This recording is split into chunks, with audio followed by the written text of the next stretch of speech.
चांदपुर गढ़ी, जो आदिबद्री मार्केट से 2 किलोमीटर कणप्याग की ओर और कणप्याग से 17 किलोमीटर रानीखेत की ओर बीच में पड़ता है चांदपुर गढ़ी, जो हमारा ऐतिहासिक किला है। तो आओ चलें, आज चलते हैं अपने इतिहास की ओर, गढ़वाल के इतिहास की ओर।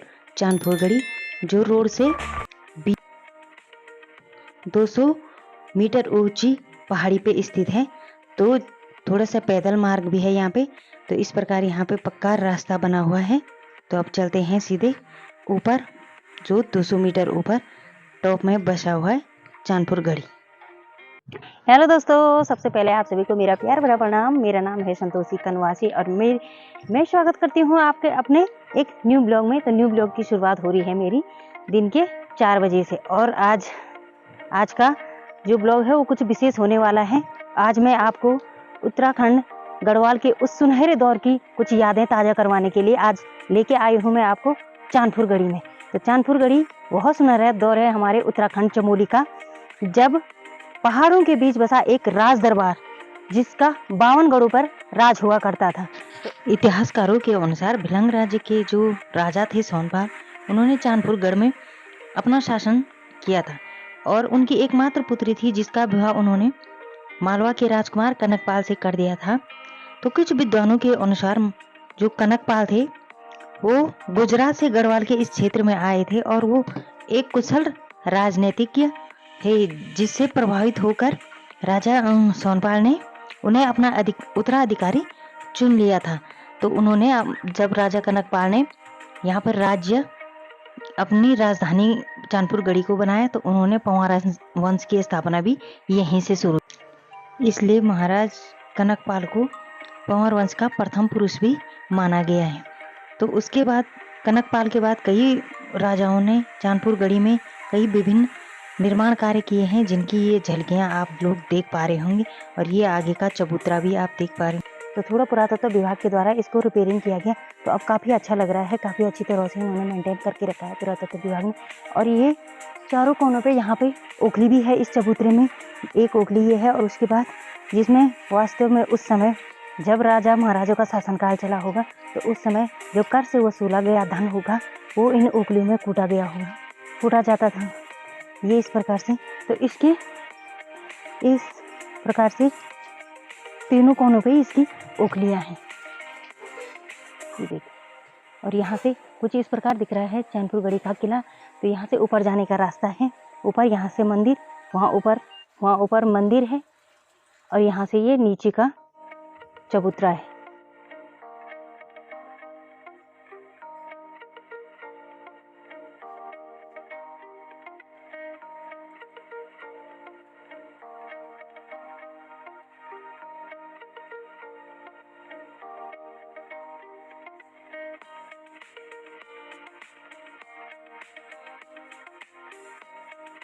एक चबूतरा यहाँ पर भी है, इस प्रकार से एक चबूतरा यहाँ पर भी है, जहाँ पर से यहाँ आगे डांडा मजाड़ी गांव दिखता है। डांडा में सामने से नौना दिख रहा है, और बहुत उधर डांडा मजाड़ी है, वो उधर वाली पहाड़ी पे, वहाँ जो सौरू भौरू थे, मैं अभी आपको दिखाऊंगी। सौरू भौरू जो शिला लेके आए थे, उस शिला को भी दिखाऊंगी। और वो जो सौरू भौरू थे, वो उस जो बीच में वो दूसरी पहाड़ी है, उस पहाड़ी वहाँ है डांडा मजाड़ी गांव, वहाँ के थे सौरू भौरू। जो पिछली वीडियो में मैंने आप लोगों ने देखा होगा कि सौरू भौरू की जो कहानी थी डांडा मजाड़ी की महिलाओं द्वारा, उनकी वीर गाथाएं गाई गई, और वो जो शिलाएं वो लेके आए थे, वो शिलाएं भी मैं आपको आज दिखाऊंगी कि उन शिलाओं को लाते समय कितने 2 टन वजनी वो शिलाएं हैं, और उनको सौरू भौरू नामक 2 वीर लेके आए। तो अभी मैं आपको वो शिलाएं भी दिखाऊंगी। अब हम पहुंच चुके हैं मंदिर वाले के सामने वाले चबूतरे पे। तो जैसे यहाँ पे पहुंचते हैं, तो यहाँ पे एक बोर्ड बना हुआ है चांदपुर गढ़ी में का इतिहास, जिस बोर्ड में छपा हुआ है पूरी तरह से आप देख पा रहे होंगे। थोड़ा धूप चमक रही है तो इसलिए साफ दिखाई नहीं दे रहा होगा, लेकिन यहाँ पे राजा कनकपाल के बारे में सब कुछ लिखा गया है। और जो उत्तराखंड का जो 52 गढ़ थे, जिनसे उत्तराखंड के इस क्षेत्र गढ़वाल तो यहाँ पर ये 2 शिलाएं हैं, 2 टन वजनी ये शिलाएं हैं। इन शिलाओं को सौरू भौरू नामक के 2 वीर थे जो भड़ थे, वो लेके आए थे डांडा मजाड़ी दुधाटोली से लेके आए थे उनके। और वो वीर यहाँ लाद जब इनको इन शिलाओं को उन्होंने यहाँ राजा के दरबार में पहुँचा, यहाँ पहुँचाते ही उनकी मृत्यु हो गई। तो डांडा मजाड़ी आपको मैंने गाँव भी दिखाया वहाँ पे जो डांडा मजाड़ी, और इसकी वीर गाथा मैंने अपनी पिछली वीडियो में भी डांडा मजाड़ी की महिलाओं के द्वारा आपने सुनी होगी। जिसने नहीं सुनी वो मेरे चैनल पे जाएं और उस सौरू भौरू की उस कथा को जरूर सुने। तो यहाँ ये मंदिर का चबूतरा है। यहाँ पे साफ सफाई की बहुत उचित व्यवस्था है, साफ सफाई अच्छी रखी गई है क्योंकि ये पुरातत्व विभाग सर्वेक्षण उत्तराखंड के अधीन आता है। तो यहाँ से माँ राजराजेश्वरी का मंदिर है यहाँ पे सबसे टॉप में। और यहाँ पे हमारे गढ़वाल के इतिहास की ये अवशेष भी प्राप्त होते हैं। और ये जय हो माँ राजराजेश्वरी। यहाँ पर माँ नंदा की जो विश्व प्रसिद्ध यात्रा है यहाँ ठहरती है। तो यहीं पे माँ राजराजेश्वरी का मंदिर है। भगवान माँ राजराजेश्वरी आप सभी भक्तों पर अपनी कृपा बनाए रखे।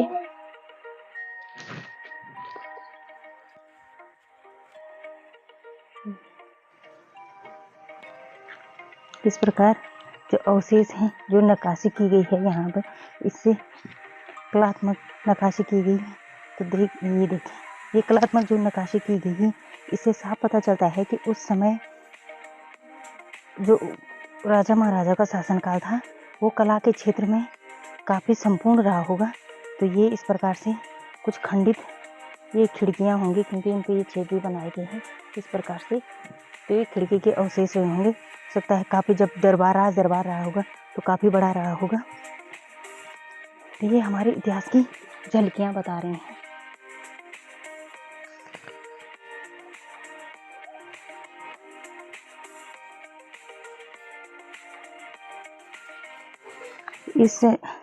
इन कमरों के यहाँ पर ये त्रिभुजाकार शंकोकार खिड़कियाँ हैं।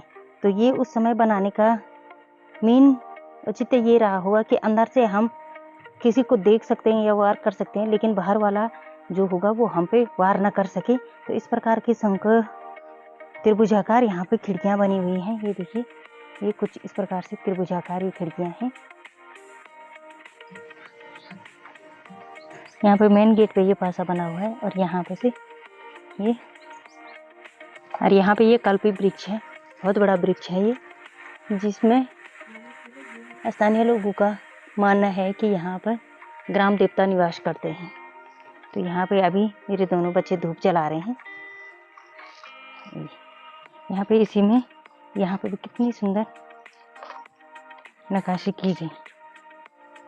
कोई बात नहीं, तो बसंतर फूल का पौधा भी उगा हुआ है और यहाँ पे काफ़ी सारे साड़े वगैरह भी लगा रखे हैं क्योंकि यहाँ पे ग्राम देवता जो खाल गांव है यहाँ पे उनका ग्राम देवता का वास है। यहाँ पर के लिए पूजा करने के लिए चौकला भी, हाँ बिल्कुल, जब चौकला भी बना रखा है जब पूजा करने के लिए बैठते हैं। और यहाँ पे दोनों भाई जला रहे हैं धूप।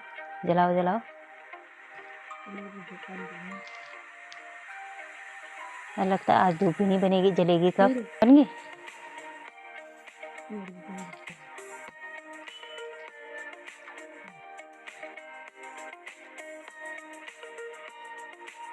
बनाने पे कोशिश की दोनों भाई की, अब फाइनली एक ने बना दी।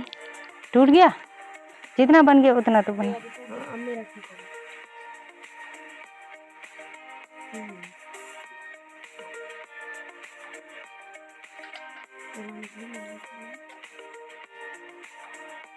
फाइनली बन गई है धूप। कूड़ा वहाँ मत फेंक बेटा, बाहर की ओर।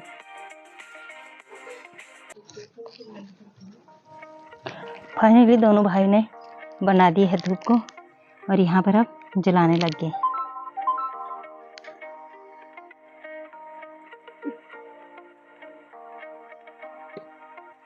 हाथ तो जोड़ो ढंग से।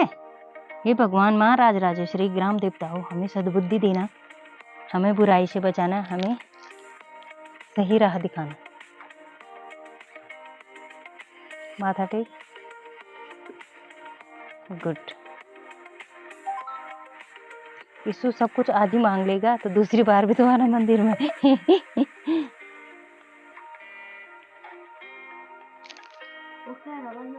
तो यहाँ पे आप देख पा रहे होंगे ये जो खिड़कियां हैं, बाहर से खिड़कियों का शेप है, लेकिन अंदर से बहुत बड़ी खिड़कियां हैं। ये त्रिभुजाकार हैं अंदर से, और बाहर से लग रहा है एक छोटी सी खिड़की होगी, लेकिन अंदर से बहुत त्रिभुजाकार है, ताकि अंदर से कोई बाहर वालों को देख पाए या अटैक करने का समय आए तो अटैक कर पाए, लेकिन बाहर का आदमी अंदर जा भी ना पाए।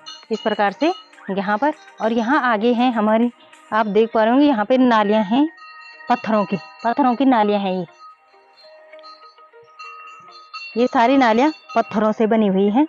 ये पत्थरों की नालियां, जो पानी होगा राज दरबार का, उसकी निकासी के लिए बनाए गए हैं। तो यह दर्शाती है कि उस समय पानी की अच्छी निकासी, साफ सफाई का अच्छा ध्यान रखा गया होगा राजा महाराजाओं के काल। आज भी सफाई बहुत अच्छी तरीके से है। स्थानीय लोग कहते हैं ये कि यहाँ पर कभी जब राजा महाराजाओं का शासनकाल था तो यहाँ से एक अंडरग्राउंड रास्ता था, अंदर से ही एक रास्ता था, और जो यहाँ से ये नीचे जो आटा गाड़ है वहाँ जाता था। तो यहाँ की जो महारानियाँ हैं वहाँ नहाने के लिए वहाँ जाती थी। तो मेरे बच्चे कोशिश कर रहे हैं कि सोच रहे हैं कि इसके नीचे अंडरग्राउंड रास्ता होगा, तो उस पठार को उठाने की कोशिश कर रहे हैं। तुम्हारी बस की नहीं है बेटा, अंडरग्राउंड जाओगे वहाँ नीचे हैं, तो वो कोशिश कर रहे हैं। तो तुम्हारी बस की नहीं है बेटा, जब सौरू भौरू जैसे वीर आएंगे तो उनकी बस की है, तुम्हारी बस की नहीं है। हाँ,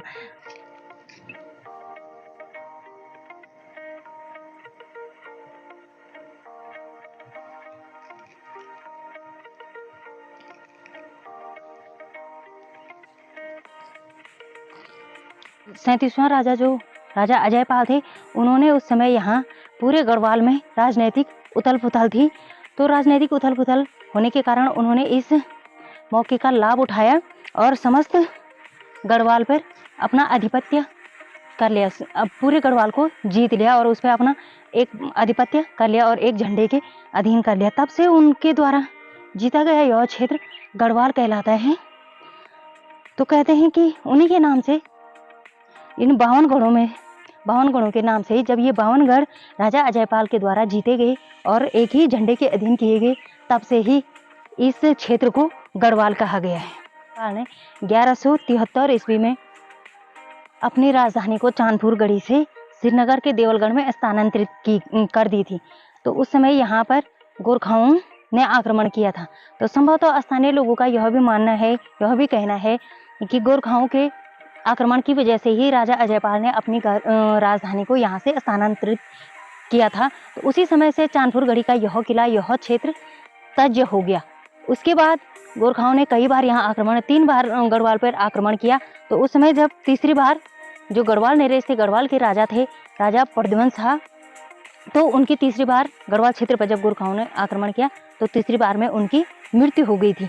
तो जब उनकी मृत्यु हुई तो उनके जो उत्तराधिकारी थे सुदर्शन शाह, उनको अंग्रेजों से संधि करनी पड़ी और पंवर वंश के जो राजा थे उनका शासनकाल वहीं तक समाप्त हो गया। फिर और यहाँ पे किला है और नितेश जा रहा है इसमें राजा महाराजाओं की जैसी फील कराना चाह रहा है अपने आपको।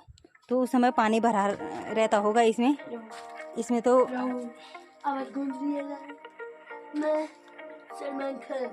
तो यहाँ पे पानी आने का है, शायद उस समय यहाँ से पानी आता होगा। और वो पत्थर का पाइप जैसा जो बना हुआ है वो पत्थर का बना हुआ है। तो शायद बड़े पाइप भी होंगे आगे से पानी लाने के लिए, कहीं व्यवस्था रही होगी तो वहाँ से पत्थर के पाइप रहे होंगे।